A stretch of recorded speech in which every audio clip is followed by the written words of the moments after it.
I live in Los Angeles now. I'm originally from Louisiana, but I live in Los Angeles now, and we're in the off season.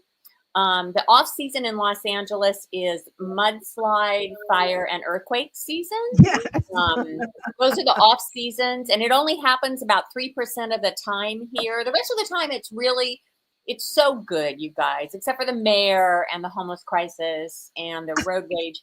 I mean, other than that, it really is. It's a perfect place to live, other than the food prices and the infrastructure. And Right. the fire truck that fell through cold water and the terrible food police shortage. We've lost 7,000. They're escaping up. It's a wonderful place to live, other than the mayor fired the head of the fire department right in the middle when we needed her. And then the second in command to be mayor, the vice mayor, called in a bomb threat in November to his own office. Yes, it was on KTLA. Watched that. And popcorn is now $22. So other than that, this is the most perfect place to live. It truly is. Yes. I'm originally from Southwest Louisiana. Grace used to live there too. Oh my gosh, she was Southeast Louisiana. I was Southwest side Louisiana on a rice farm. Occasionally my reputation in Louisiana kind of interferes sometimes with my star status. Ooh. Here, my star status. You ever feel like where you're from? Carlos, where are you from? Well, originally from Puerto Rico, but I moved to Oklahoma, where I'm at now, from the Virgin Islands. Oh, wow. So I know both of you know. You ever feel like where you're from kind of pokes out? It just, at inopportune times, it just kind of comes up like the Louisiana just comes out of my mouth. I was on the 405. Now, if you guys are not from Los Angeles, you know how every major city, they have these great big connecting things that go around a city, so it feeds all of the town. And ours is called the 405. Yeah. And and it's all you have to do is say the 405, and people just sort of lay down on the ground and go, hello, get up. Because they have PTSD from, and I want to just give a shout out. PTSD is a misnomer. It's not post-traumatic stress disorder. You don't have a disorder, honey. You have stress from the thing. That's like gaslighting you for them to call it post-traumatic disorder. No, I don't have the disorder. You broke the law. Anyway, that's the 405. So I was on the 405, and there was this SUV following me. Of course there was. That's the rules. A big SUV, and he was like tailgating me, right up against my bumper. Just so scary, right? Because they're big, and you're in this little cheap car, and they're up here with their spinning rims. This guy was right up. But luckily, you guys, the week before, I had to go to the DMV. And they said, you can't read this. And they even said, squint will help you. But I couldn't read the chart. They said, you're going to have to get glasses and come back and take the written test. I haven't passed a test in 7th grade. I didn't know how that was going to go. But so I'm reading this pamphlet last week, and it said exactly what to do in this circumstance. It said, if somebody is following you too closely, dangerously closely, just take your foot off the accelerator.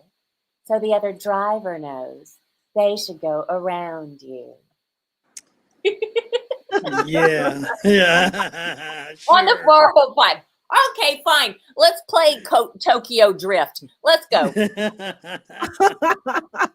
So he gets in front of me and he starts pumping his brakes to try to get into a fender bender, right? Because he's so mad. And I'm thinking, like, this guy thinks I have car insurance. And then we ended up, you guys, like karma got off the freeway at the same exit. And in 3 red lights, we were side by side. Oh. And then that still small voice of Louisiana girls. I got out of my car. Listen, don't do that. That's against the law. They can put you in the pokey for a long time for getting out. So don't let Louisiana come up out of y'all. Behave yourselves. Love you guys. Thank you so much Love for you having too. me. Hi, everybody. Well, I started doing my hair and now I'm in the middle of it. So you don't really get a good hair experience. Sorry. It's All right. good. Are we just starting? You want me to Yes, just do my go for it. Okay. This is your time, girl. Super, super fun. You guys are a very good looking crowd. Oh, sorry. That was last night's show. Sorry.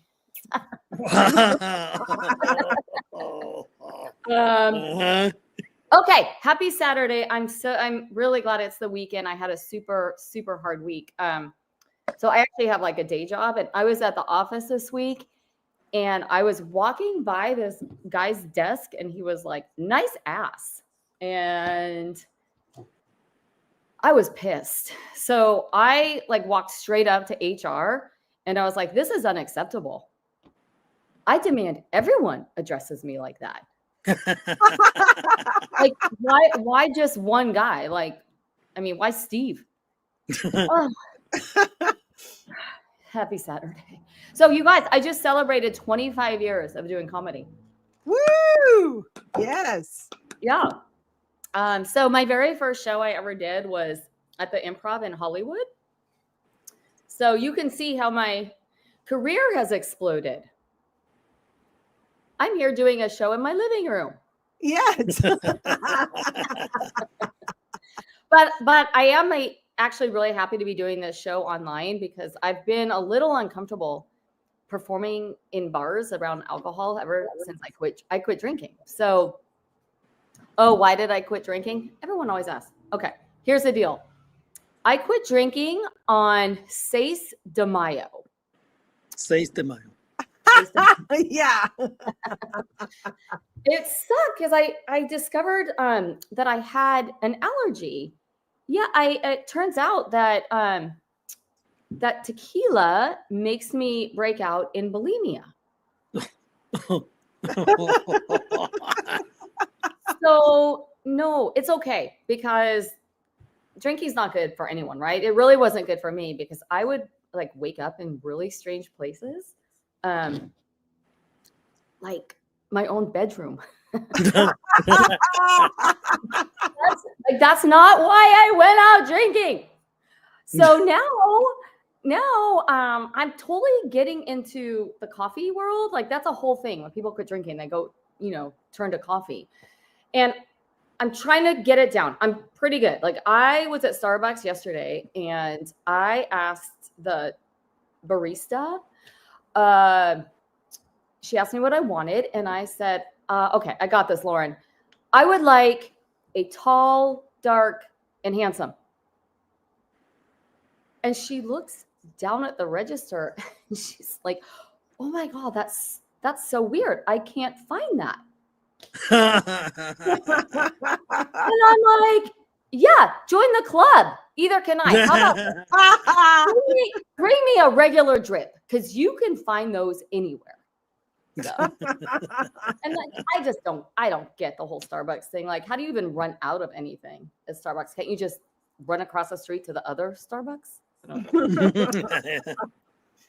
So, of course, when you see a single girl, you want to talk about dating, right? So I hate dating. The only reason that I even date is because I'm too lazy to become a hooker.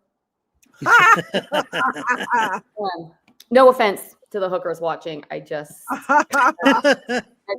not me.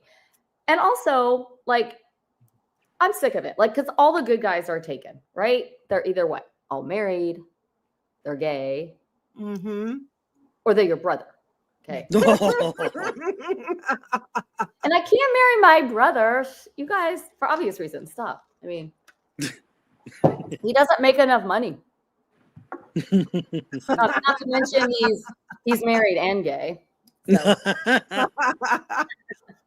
But the good thing you might want to know is I do give it up on the first date. Hope. I give up. So I'll tell you about the last guy that asked me out. He was like, hey, do you want to go to dinner on Friday? I have a coupon for a 2-for-1 at Quiznos. And I was like, Wow. are you kidding? Like, seriously? Like, what are the chances we're going to find two Quiznos right next to each other? Right. Gosh. Oh, and speaking of black guys, and this isn't racist. This is just true. They've always liked me. It is what it is. And I've been with some black men. And I am here to tell you that the rumors are totally true. Yeah, I'm not joking. They totally love fried chicken and Kool-Aid. Well, they don't like me so much anymore since I've lost some weight. And I love that people applaud for that. But yeah. So, but unfortunately, I didn't get to choose where I lost it. Exhibit A. And actually, it's a small B. But my ex-boyfriend was like, "Why do you even wear a bra anymore? You don't have anything to put in it." Oh. I know. I'm like, well, you're hilarious because you wear briefs. Right? Jeez. You have, I'm sorry to interrupt you. You have like a 1 second. minute. It's Okay. I've been doing, when I do this, it's like, it's time. I didn't Oh, say I it 'cause didn't I'm see like, that. I'm sorry. yeah, I'm sorry. staring at myself. Okay. So I'm just here to tell you one thing. Like, we're a bunch of comedians getting up here today. No one likes to talk about their flaws. I will tell you, I am here to speak for all of you. I just found my first gray hair, and most people freak out, right? I handled it so well. I didn't panic or anything. I just spit it out. All That's right. not my Thank ending you. joke, but I got the light. Okay. Yeah, thank you so much. Because you were talking about dating, and dating today is like shopping in the thrift store. You go through piles and piles of weird, slightly damaged things and hoping to find something quirky and cute instead of something full of bed bugs. You know what I mean? And then, the dating apps are the absolute worst. Every guy has a picture of them holding something, or like holding a fish, or climbing a mountain, or doing something like he's an intern for the Discovery Channel or something, right? Yes. And then you meet them in person, and they have totally lied. Like, they're not 6'3", they're like barely 5'4". You know what I mean? And I'm like that. So that's been my dating experience, Grace and Carlos. So if you guys have any tips for me, I will totally appreciate it.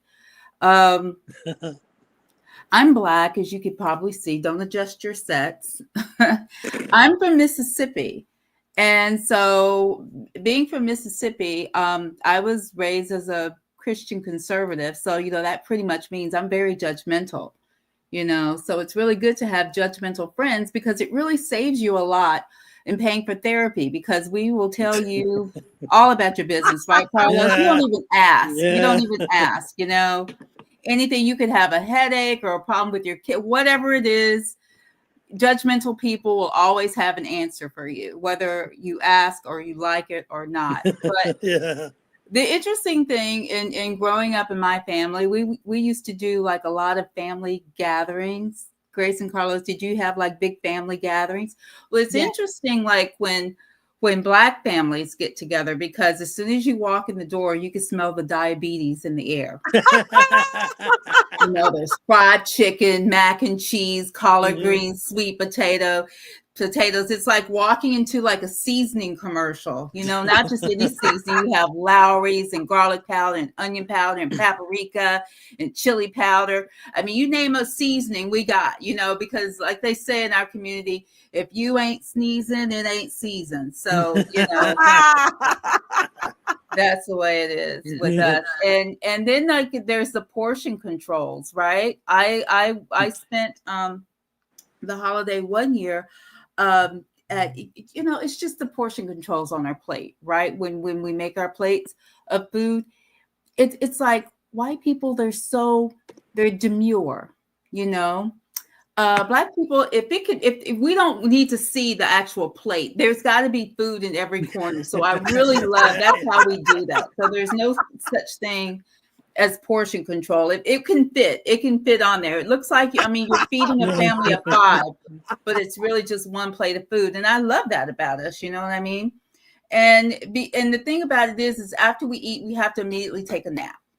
You know, the itis kicks in. You have to immediately take a nap. And it's so fun at Black family gatherings because you always have that DJ who's a Kanye wannabe or a Whitney never gonna be, you know, entertain us and things like that. And that you have that cousin DJ that's, you know, that's DJing, but Carlos, really what it is, he's just playing his party list from Spotify, you know. You know, and then we're all doing the electric slide, which is the most exercise I ever do, you know, and all that kind of stuff. But the hardest thing in just going to a family gathering, especially a Black family gathering, especially one, you know, if you're coming to ours, is you can't just leave, you know, you can't just make a quiet exit. Everybody, where are you going? Oh, you got a job?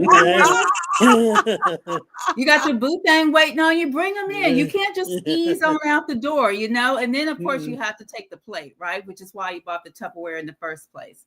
So this has been fun, guys. So thank you for inviting me. I really appreciate it. And congratulations on this great show. You always start with the obvious. You guys are correct. I am a lesbian. The whole internet knew already. I try to give context clues. I do think that I'm not really one of the like attractive lesbians, right? I don't really give chaperone right now. I give more like I look a little bit like a mix between Rachel Maddow and Barron Trump for some reason. That's what I'm gonna get. But yeah, chaperone. She's like the biggest lesbian right now. It used to be Ellen DeGeneres. She caused her own downfall, and now Chapel's taken over. I love that. And she does this thing called like drag, right? She does the hair and the makeup, the outfits. And she does the art form of drag. I personally do the art form of drag. Here's my effort put in. The only makeup I wear is chapstick. That's me. Yeah, my name's Emily Coller. It is Coller like the toilet company. Gotta keep it censored. Gotta remember that. Think about me the next time that you're in there. Make vanities, mirrors, other things as well. People were talking about where they were from earlier. I'm trying to remember people's names, but I'm terrible with names. And even when I meet people in person, I'm terrible with names, meeting them online. But people were talking about where they were from, Louisiana, Mississippi. I'm from Maryland. And if you've ever been to Maryland or if you ever have met someone from Maryland, the one thing that you'll know about us is that we've got crabs. We've got the best crabs in the nation. Way better than the crabs down south, if you ask me. I've been there. And like, it's true. If you go to a restaurant in Maryland, you could go to a Chinese restaurant there, and every waiter, it'll be like the scene from Forrest Gump where they're telling you all the things you can do with shrimp. They're like, yeah, we got crab soup, we got crab cakes, we got crab dip, we got crab chips, we got crab on the cob, we got crab on a stick, we got red crab, blue crab, one crab, two crab. And it's like fine. Crab is just a crustacean. It's so hard to eat. You have to like really mangle those things to really get anything out of it. And I want to know whose idea it was that one day they just saw a crab like walking on the beach. They were like, put some Old Bay on it, delicious.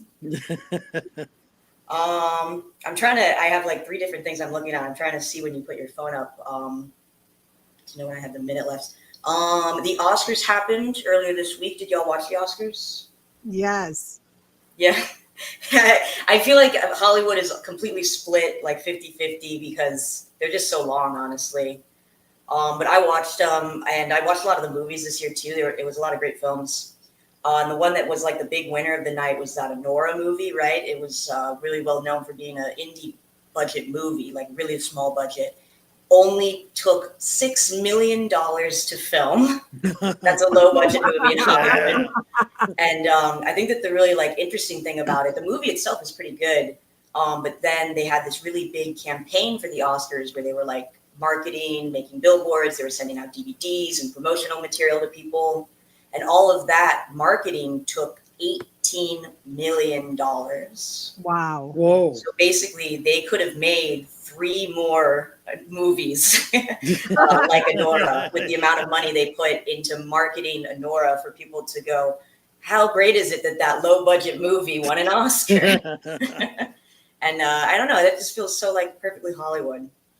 I guess I'll end it with another thing about the Oscars, because last year the Oscars actually won an Emmy for best like variety show programming. They won the Emmy for it. So I think it'll be cool if this year like the Emmys won an Oscar for like best program. They can kind of like swap them back and forth, give them to each other. I think that would be a really communal thing for Hollywood. But yeah, thank you guys so much. I've been Emily Coller. This is great. Thank you, Emily. Lauren, what inspired your set tonight? Was there a particular moment or experience that sparked some of these jokes? Well, just like everyone else, like my life, I can tell you that I didn't ever think I was going to be a comedian. Oh, wow. It started off like my friends thought I was funny and asked me to take a comedy class. And here I am 27 years later. And I quit after like 4 years. I'm like, all the classes were making me less funny. I'm like, what are you trying to make me do? It's not me. And then I met Kathleen Madigan. Yes. At a show, you know the story, Grace. And before she was famous. And we got to talking and she's just like, don't let anyone tell you like how to write, how to be. And you just get out there. And then I just got back into it. And I ran into her like 10 years later. And I said, do you remember me? And she's like, yes. I go, thank you very much. You got me back into comedy after I was going to quit. So that's amazing. I love that story. Thank you for sharing that with us. yeah. So Denise is next. How did you get started in comedy, Denise? Was there a defining moment when you realized, yep, this is what I want to do? Actually, I had really no desire to do stand-up. I started doing stand-up to showcase my writing. And so I took a class, and in less than 6 weeks, I was on stage. But before my desire, it was to like write for sitcoms. So it was a very interesting interview that I saw that you had before we came up, and I learned so much just from listening to him. But yeah, that was I had no desire to be in front of the camera, but I always loved comedy, and I had favorite comics and things like that. So I'm like, just take a class, and that way someone can see and get to know your voice, and maybe that will interest them in other projects that I have. Oh, that's great. Thank you. Yeah. Thank you for sharing that. And yeah, Steve, I love Steve. I met him like maybe like 10 years ago, and he's done tons of my podcasts, and he's a very humble man, and he's just so amazing and brilliant. I love people like that in the business that are like zero ego, right? Denise, isn't that cool? That is he was very inspiring, very open. So it's like every question that you asked, he just basically gave from his heart and his knowledge and wisdom. So 100%. Yeah, that's why I totally love Steve. He's the best. So now this question is for Rosalee. So what has been your wildest or most memorable moment on stage? Any hecklers, weird gigs, or unexpected surprises? So there was this girl that I left a death note for in the Mauritius on an island. She had been at my first modeling assignment. And, you know, because of karma, so I'm on this island in the Indian Ocean off the coast of Madagascar. And who else is there but this girl who had been so mean to me? And so I left her a note under the oranges that the housekeeping would leave under our doors every morning that said, you don't know where, you don't know when, but you're going to die. And then I left, and I don't know what happened to her. You are a wild one, lady. You're an Aries, aren't you? Yes. Yeah, I love Aries women. They are savage. My best friend is an Aries. She is savage. I travel with her. I feel safe. It's like I have a policeman next to me. It's like, I know she's going to whoop butt, you know? She's like, we will fight you. We will save you, Grace. We will swashbuckle our way through. I know. Yeah. I know, but you're also so nurturing. I love Aries women. It's like one time, she brought me home and she thought my car was missing from my parking lot. She's like, "Who took your car?" She was getting in her car. I'm like, "Girl, no, it's over there. Calm down." You guys are savage in the best freaking way. I can't wait for her to show up at a comedy show so I can tell the story and get arrested. Oh, Nice. oh my God, I love you, Rosalee.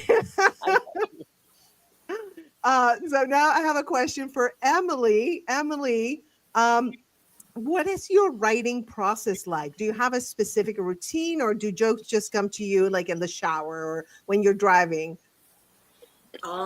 Yeah, I would say it's kind of like half and half, honestly, of like, I do feel like, and I hear this from a lot of other comics too. Like, I feel like I'm always writing a little bit of just like, sometimes you'll just get an idea in your head and you're like, oh, that's good. I, need to put that in my phone, or I sometimes will carry like a notebook around with me, but I definitely always have my notes app on the phone. And then probably I would like to be doing it like once a week, going through and like, I'll see what I have written down and be like, okay, how can I like flesh this out? How can I put this on the stage? But I probably do it like once a month, honestly, of like just going through everything and like writing it out a little bit more. Because it also helps to just like do it on stage too, to just like tell the story and then see how you tell it and then write it down from there. So yeah, kind of a little bit of everything. Yes, yes. So do you ever write on your feet? Like you'd say something funny and you're like, oh my God, that was great. And then you incorporate it? Yeah, definitely. I've found that like, especially now that I'm trying to write a little bit longer sets, like I've started trying to do like 15 minutes or like 20 minutes. It helps with like the segues from things and like finding the flow from one joke to the next, to just like say it all together and see what works, see what doesn't work. And then I'll record myself a lot, like voice record myself to listen back to it. That's great. That's great. Yeah.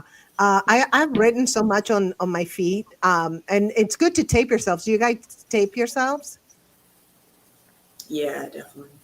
Yeah, you do. How about you, Rosalee and Denise and Lauren? Do you guys tape yourself and then like recap and be like, oh, okay, I need to punch this up, or this didn't land because of this?